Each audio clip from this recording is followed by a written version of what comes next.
Welcome back, everybody, to another episode of the DFS Army Killshot podcast. I'm Kyle Marley. With me this week is Andrew Gambas, aka Bets and Picks MMA on Twitter, and we're going to break down this UFC 279 card for you guys today. Andrew is a sharp sports bettor, and he's also been taking down some DraftKings contests as well. So I'm excited to have him on the show and talk about these fights. How you doing today, Andrew? Thanks for coming on the show, and how you feeling about this pay-per-view? I'm doing well, man. Thanks for having me. Pleasure to be here. Definitely looking forward to this UFC 279 card. I think it's got some great fights on it, and I'm looking forward to breaking it down. Hell yeah, let's get right into it. First fight on the card, we have Darian Weeks minus 125 against Johan Lioness plus 105. Neither one of these guys have a win in the UFC yet, so this will save one of their jobs here. I'm really not looking forward to this fight too much, but this Lioness guy, he fights like I play the UFC video game. Like I'm holding that power button for every single shot I throw. I'm trying to knock my opponent out. And by the time the end of the second round comes, every shot I throw is taking my whole stamina bar down. And that's just kind of what it seems like with this guy. Like he's just going to be dangerous early, but unless he changes his fighting style to not throw everything he has into every punch or kick, then I just don't know how he doesn't gas out as the fights move along. For DraftKings in this one, I feel like he's definitely in play for that early knockout potential. But if he's going to look to wrestle like he did in that last fight even, I feel like that'll wear him down a little bit quicker as well. Not something I'm really looking to target for the wrestling purposes. It's really that round one knockout potential that I'm looking to target Lioness for. And then if the fight goes past that first round, I think Weeks takes this fight over. I like his movement more. I think he's got power as well. I think he's got the cardio and wrestling edge in this one. He could put out a high output. So I'm actually going to be on the Weeks side in this one, and I think he can finish Lioness late in this fight. So I'm cool targeting either side of this fight on DraftKings, but my preferred play and pick is going to be Weeks. How you feeling about this curtain jerker? You took the words right out of my mouth. Lioness is going to be dangerous early. He fights at a frantic pace. He has big power. Weeks, you got to give him the cardio advantage here. I give him the wrestling advantage as well. He's going to stay in your face, and if Lioness can't get him out of there, I think Weeks is going to take over late. I do think this is a pretty good fight to target for DraftKings. I think the winner will score pretty well here. So I'm picking Weeks, but I'll definitely have some exposure on both sides. Yeah, I always like the mid-range fights. We don't have to have 100 plus from these guys, but I do think they both have that in play in this fight, so I'm cool targeting both sides as well, but I'll definitely get more leverage on the weak side of that one. All right, next one. We got my least favorite fight on the card. We got newcomer Melissa Martinez minus 165 against Elise Reed plus 140. I expect a striking match here. These are, smaller ladies. I don't expect to see a knockout on the feet. I don't expect either one of them to look for a lot of takedowns, although that is Elise Reed's biggest weakness is being taken down, spending time on her back. I just don't think that's much of a worry in this fight against Martinez. So I might just X both sides of this fight out of my player pool, not worry about it, hope it goes to a decision, and I won't care who wins, to be honest with you. But how do you see it going down? Yeah, so from a betting perspective, I like Elise Reed here. I think this is a little bit of a market overcorrection. She was favored against Sam Hughes in her last fight. Obviously, that didn't go her way. Like you said, her weakness is the wrestling and the grappling, not something that Martinez is known for at all. And in a striking fight, I like Elise Reed here. She's fought the better competition. Martinez is coming off of a pretty long layoff, so it wouldn't surprise me to see some improvements or changes in the game. But I think at this price, you have to take Elise Reed. So I'm picking her, and I think it's worth a look from a betting perspective as well. Yeah, I agree. I don't really understand why Martinez is kind of a big favorite in this one. I thought it was more of a coin flip. It's kind of Martinez's kicks against Reed's boxing. I thought Reed has pretty good boxing. I definitely like Martinez's footwork more as well, but I don't know how much that'll even come into play here. I just feel like it'll be close in volume, and I would much rather take my chances on the underdog. So give me Elise Reed as well. I like that play. Sweet. I was actually thinking about betting it as well, but I don't know if I want to trust Elise Reed with my money, to be honest with you, but we'll see. I might end up making a play. I hear you, man. It's not for the faint-hearted for sure. All right, next one on the card. We got Aletang minus 170 against Chad and Helliger plus 145. This is a kind of hard one to see how it plays out. I do favor Aletang a little bit, but I would want to know that he's going in there with a smart game plan, looking for takedowns here, because the only real edge I would give him on the feet would be just his one-shot KO power. I think he's the stronger guy of the two. But Helliger, it looks like he could be the higher volume guy. He's got knockout power as well. So I would want Aletang looking to wrestle, especially for DraftKings purposes, unless he's going to break the slate, go out there and get the quick win bonus like he did in his last fight. I just don't see him scoring very highly unless he can dominate on the ground, rack up multiple takedowns, maybe get a submission along the way. But I just don't think this fight is one I'm going to be targeting too much. How do you see it playing out? Yeah, I like Aletang here. As you mentioned, I think he's a significant wrestling path. I like him on the feet as well. I think he has much more power than Helliger. And Helliger is a guy I've tried to fade a couple times, got close a couple times. He won a close split decision on Contender Series in his first UFC fight. He was a big favorite against Jesse Strader. Was in a very, very close fight with him until he got the finish in the third round. He's in his mid-30s now, which is old for a bantamweight. I think he's at a physical disadvantage here. I think he's at a wrestling disadvantage here. And I do think Aletang is more in his prime. I like Aletang to get it done. I will be targeting him on DraftKings and from a betting perspective. Yeah, I think Chad will just be a guy I X out. Unless he gets a knockout, I don't see him scoring very, very well. Mm-hmm. And even if this is a striking match and he goes out there and wins a decision, he might not even 10X as an underdog. So I'm cool just, skipping by him, hoping that the knockout doesn't come. And then with Aletang, Helliger, all 5 of his losses are by submission. They're all early in his career. And then Aletang has submissions early in his career as well. So it wouldn't completely shock me to see him look for takedowns and just find a submission at some point in this fight. But I feel like it would be him, getting 3 or 4 takedowns throughout the fight, racking up 3 or 4 minutes of top control and just scoring on the ground. I don't know if it'll be enough to pay off his price tag as a favorite this week, but I would rather just take my chances in a guy like Aletang in this one. I haven't built my lineups yet this week. It's pretty early, but I could see me being around field weight. If not, it would be probably just under on the fight as a whole. Yeah, it makes sense. All right, next one on the card, we got Norma Dumont minus 410 against Danielle Wolf plus 330. Wolf is like 38 years old now. She had her one MMA fight on the Contender Series 2 years ago. She was a boxer before that. I didn't go back and watch any of her boxing fights. I did watch that Contender Series fight, and I really wasn't overly impressed in her boxing, to be honest with you. She got outstruck in that one. I think Dumont has some mean kicks on the feet. She can slow her down with some leg kicks here, maybe land some high kicks. But the only way I see Wolf scoring well in this fight would be if she can knock Dumont out, like Megan Anderson did. And that's not something I want to put my money on, so I'll probably just fade Wolf here. I think Dumont is the ceiling side because if you're going out there, you're fighting a boxer, smart thing to do would be to take her down. And she did score over 100 DraftKings points against Ashley Smith. So I feel like that's in play again here against Wolf, as long as she can go in there with a smart game plan, land the takedowns, land the shots on the ground. So I would rather take my shots on Dumont here. And I do think she might go a little bit overlooked this week just because she's priced up there with like Chimaev, who's going to gain a ton of ownership. So if she's going to go overlooked, then I do like her even more in GPPs. But what do you think of this one?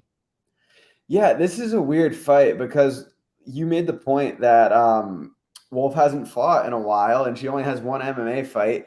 So it's kind of hard to know what she's been up to the past couple of years. Maybe she's worked on her takedown defense a lot. But you have to think if Dumont gets on top one time here, it might be the fight. So if it stays on the feet, I think this price could be way off. But I think if Dumont can get on top, she looks minus 1,000 here. So wide variety of outcomes. I think this is, you made a good point. This is a good fight to target. Dumont could score extremely highly, especially on a slate where people are going to be targeting Chimaev and probably Jelton Almeida too. So Dumont might be worth a look. Yeah, definitely as an ownership play. And yeah, if this was going to be a striking match, no way were we pricing her, my 4-1 favorite in this one. So she better be going out there looking for takedowns on this one because it won't be good to be losing a striking match to this Danielle Wolf girl. Like that might get you your papers, to be honest. Yeah. All right, next one on the card. We got Jake Collier versus Chris Barnett. Collier's the favorite, minus 410 in this one against Barnett plus 330. Just seeing Collier as a 4-1 favorite scares me a little bit, but this should be a clear Collier win here. Unless Barnett knocks him out early in the first round, I feel like this is Collier's fight to lose. And I actually think he's going to end up finishing Barnett. I wouldn't pay that 4-1 price on the money line, but I think we can look at the props in this one. You can get plus money on inside the distance. I wouldn't mind a second round or a third round TKO or submission prop, something like that to get some big plus money.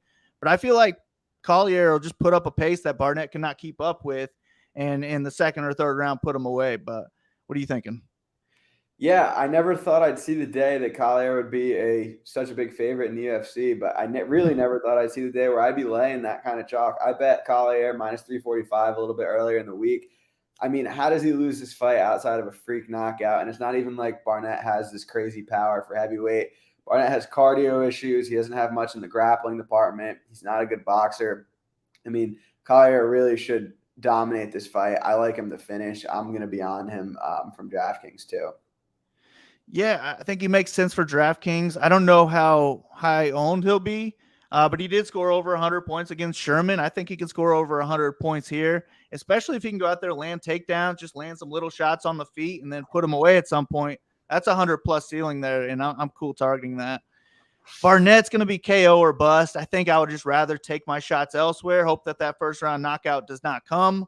But they are heavyweights. He'll be low on, so I don't think it's the worst GPP shot to take a few lineups with Barnett. I don't know. I won't get there with my hand builds, like my 10 or less hand builds, but if I'm going to make 150 lineups, maybe I'll limit them to 5 or 10%, something like that, just in case. But this is a good matchup for Collier. He should get it done. And you got a good line. You're the king of CLV, so hopefully that comes through for you. I hope so. We got next here. All right, we got another fight I really just don't care for. Jamie Pickett minus 125 against Dennis Teolian plus 105. I'm not a Pickett fan in general. This Teolian guy didn't look very good either, but I do think he had the more dangerous, more aggressive striking style, and I think the knockout's in play. But he's going to need the knockout to have any chance at a high score on DraftKings. And with Pickett, I feel like he's got to mix in takedowns to win this fight. And even when he's doing that, he's not doing a whole lot of work on the ground. So it's going to be Teolian or pass for me, I think, just for the KO potential. But am I missing something here? I don't even understand really why Pickett's the favorite. I always think that, though. But what are you thinking in this one? Yeah, I've called Pickett's last couple fights. I bet him as an underdog on the first card of the year, and then I bet Dawkins against him in his last one. Don't have as strong of an opinion here. I do think he's going to win. I'm not huge on Teolian, but then again, it's like if you're laying chalk on Jamie Pickett, you better be damn sure. I don't think I'm doing it here. I'm probably passing. Maybe if the line flipped for whatever reason, I'd get interested in Pickett, but I do think he has the tools to win this fight. He's probably a little bit better put together. I think this fight probably goes to decision, so I'm not going to have a ton of either of these guys on my DraftKings lineups, but we'll hope for a low volume decision and hopefully use it as a snack break or something. Yeah, I agree. I think if we just fade this fight and it goes to a decision, neither one of these guys will end up on that 200K lineup. We really won't have to worry about it. And for me, it's really, I bet Jamie Pickett against freaking Jordan Wright, and he's been dead to me ever since he got knocked out by Jordan Wright. So maybe it's a bias thing here. I do think he's the more well-rounded fighter of the two, but I would rather just take my shots on the KO upside if I'm going to be playing this in DraftKings. But maybe I won't be. Maybe it'll just be a good fight to fade. All right, next one. Ooh, we got everybody's new favorite prospect, Jalen Almeida. Where's he at on here? Minus 675 against Anton Turkalj, plus 500. I didn't get a great read on Turkalj. I mean, he had a lot of finishes against what I thought was lower level competition on the regional scene. Came into the Contender Series. Looked like a good wrestler there. He landed like 11 of 18 takedowns, which you always love to see. But he's not landing 11 takedowns on Jalen Almeida. Almeida is a beast, and this fight's at heavyweight. He's going to be a lot stronger than this Turkalj guy. I just expect Almeida to get takedowns, dominate on the ground, find a finish at some point in this fight. But you seen anything different in this? You like Turkalj at all? No, I think Gelatin's going to do his thing here. Tough ask as a late replacement for the underdog. It's just a matter of how soon is he going to do it? How high is he going to score? I do think he likely scores high in a win. I think a lot of people are going to own him, so it's definitely a proceed with caution spot, but I'm not going to be underweight to Almeida here. I probably won't have much of the dog either. Yeah, pretty impressive. You go out there, you fight a whole first round, you don't even get touched on against a real heavyweight in Parker Porter. I just don't know that Turkalj is going to have anything to offer against Almeida off his back where I expect him to be. I mean, I have a lot of questions on Almeida in general. I don't know what his striking is going to look like. I don't know what it'll look like if he's pushed into the third round.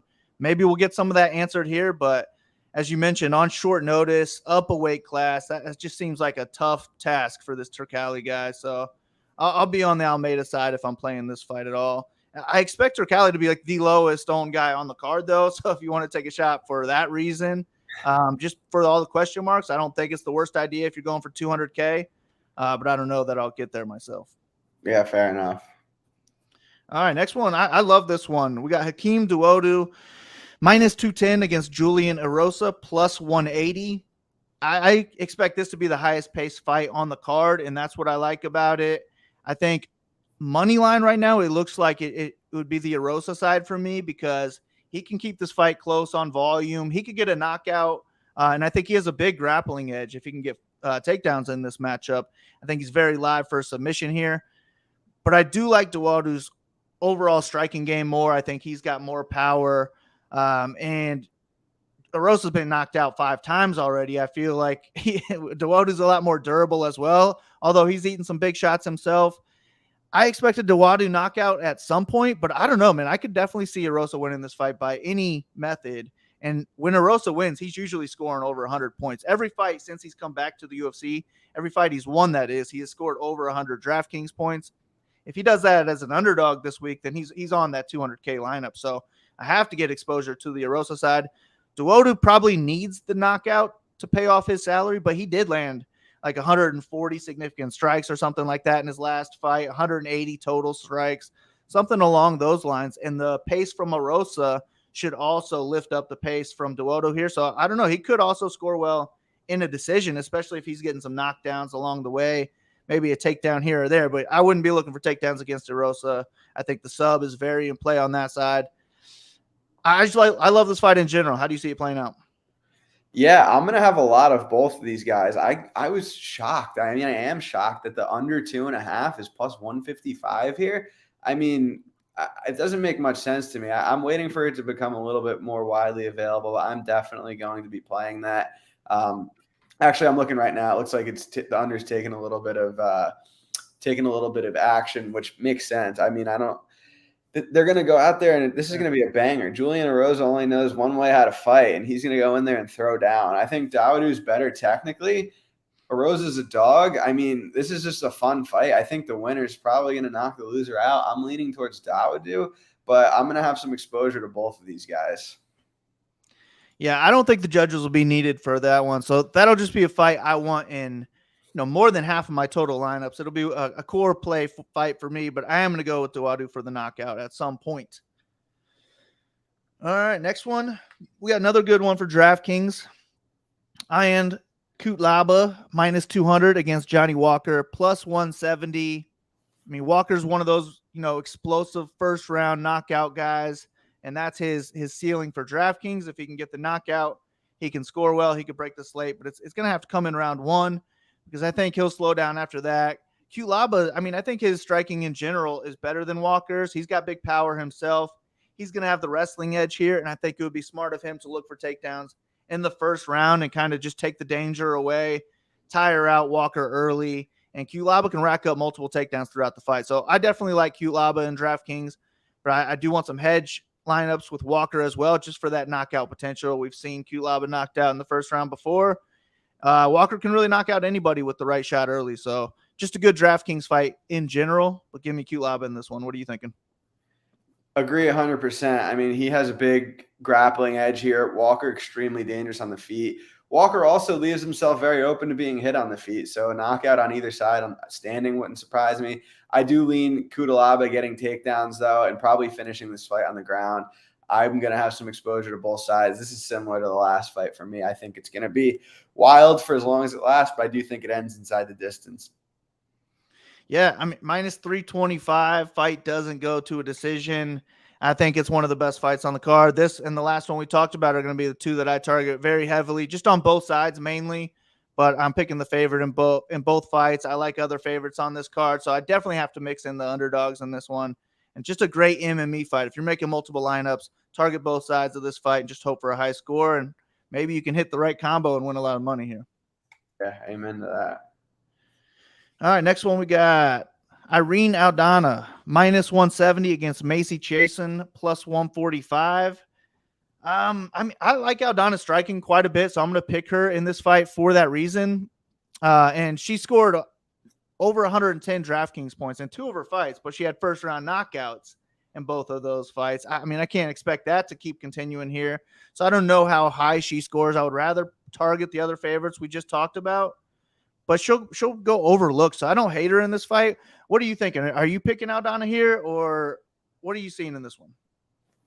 Yeah, I mean, I like Aldana in this fight a lot. Outside of Macy just being big, I mean, what does she do that's good? Aldana is going to be the much, much better striker here. Chassen, if she gets on top, it's going to be bad news for Aldana, but I don't really think she has the wrestling to get it down there. I think Aldana is going to tee off on the feet here. I think this is a really good matchup for her. Yeah, I agree. I think Chasen would have to land takedowns in this fight to make it close. And even if she is landing takedowns, which Aldana has good takedown defense for the most part.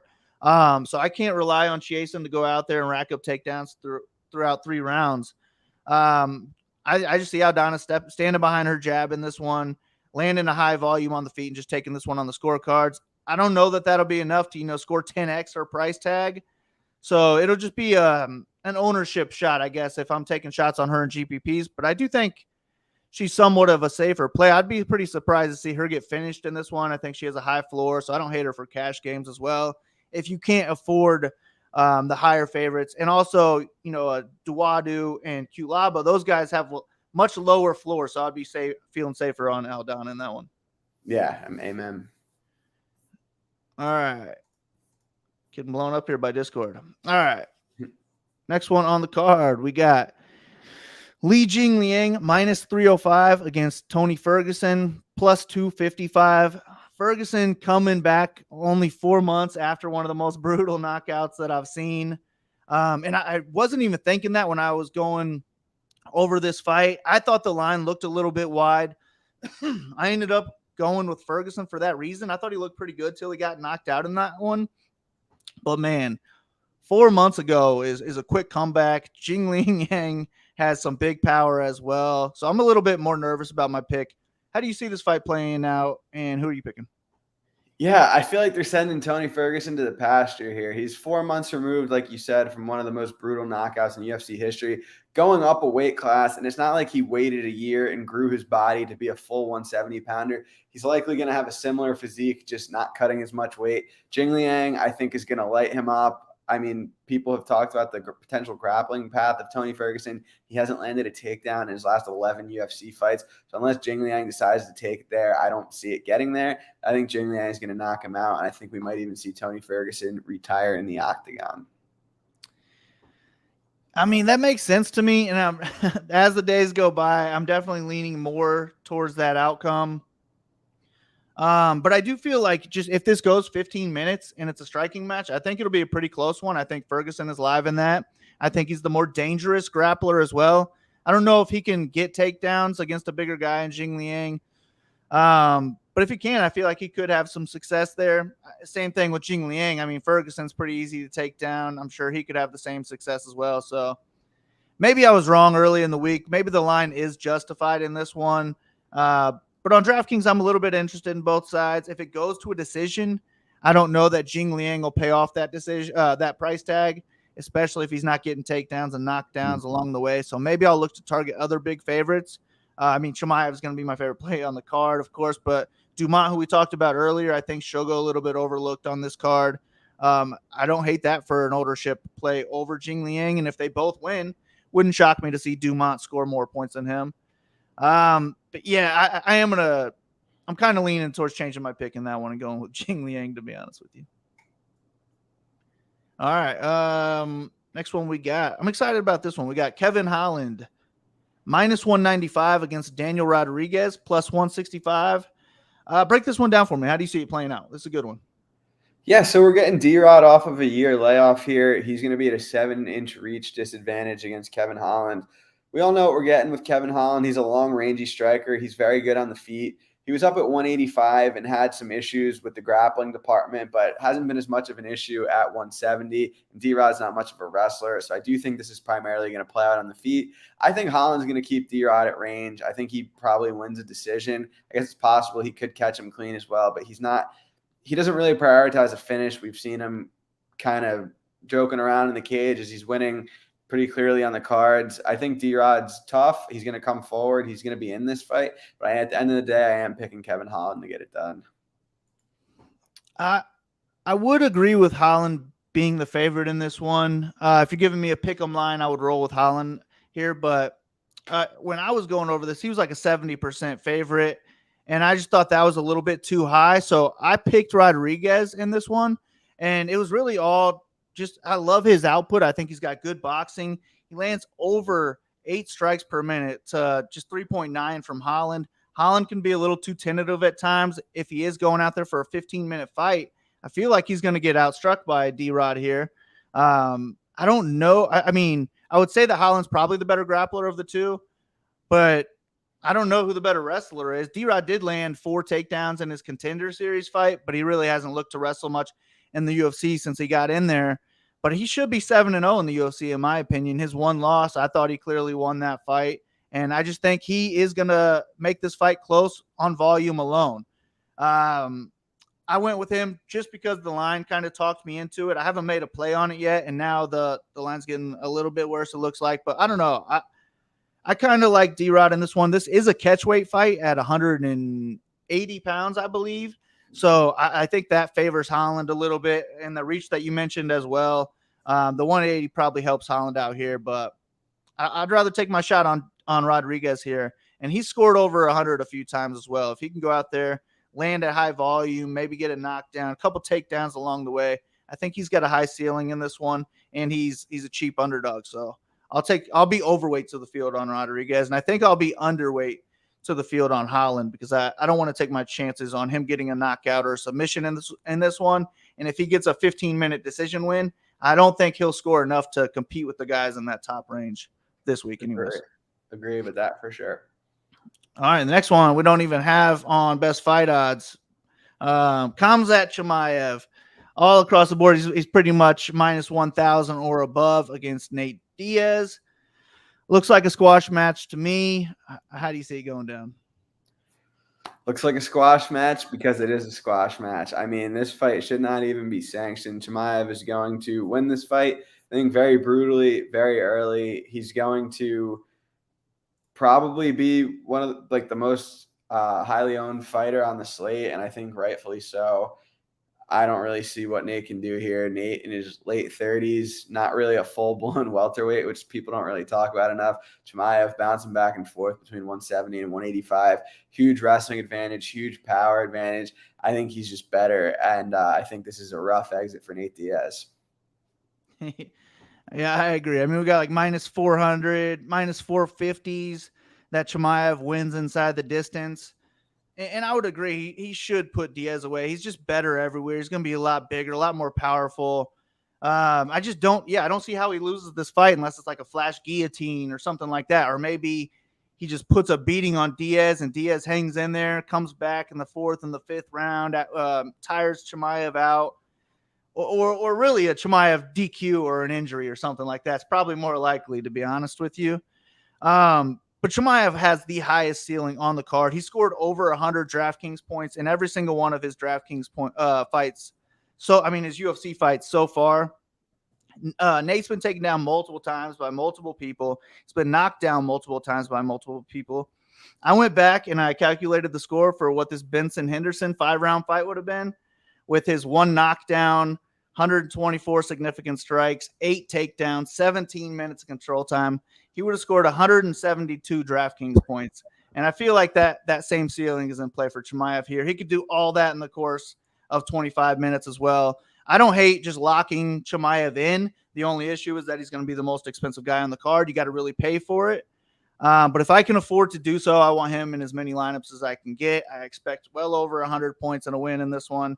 And Nate Diaz is a popular guy, so he'll get enough ownership to where I'll just let the field have that. Even if I'm making 150 lineups, I'll X them out of my player pool and I'll take my shots on other underdogs in this one. But what do you say? If you're making 150 lineups, you taking any chances on Nate here? 0. Yeah, I feel like that's the way to go. I mean, I would be shocked if Nate found a way to win this fight. And Chimaev looks like he could be the future, to be honest with you. I can't wait for a fight between him and Usman or Colby, something like that. That'll be an awesome fight. Maybe it's next if he wins this one. Exactly. Yeah, it'll be interesting to see what plays out now that Usman lost. But I don't know. I'll be looking forward to it. Yeah, me too. All right. To end each card, we like to do a kill shot, which is somebody we think could go overlooked by the field, but be the key to our 200K win. You got somebody in mind for this card?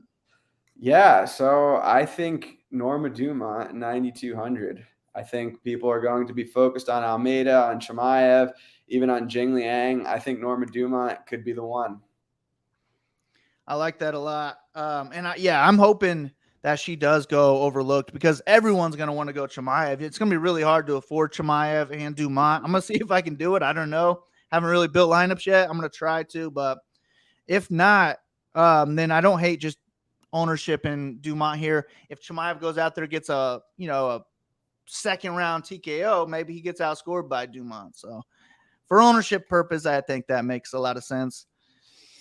Man, all right. I'm going to go ahead and just take D-Rod in this one. I think he can win really by any method in this one. We've seen some submissions from him. He's got some knockout power. I think he can land high volume. But if he gets a win here, I expect him to score over 10x, and that's what I always like to target. So I'll take Daniel Rodriguez to be my kill shot of the week.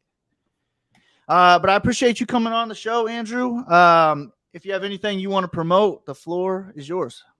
Yeah, well, thanks for having me, Kyle. I appreciate it. Always fun chopping it up with you. I have my own YouTube channel called Andrew Gambis Bets. My Twitter is @BetsandPicksMMA.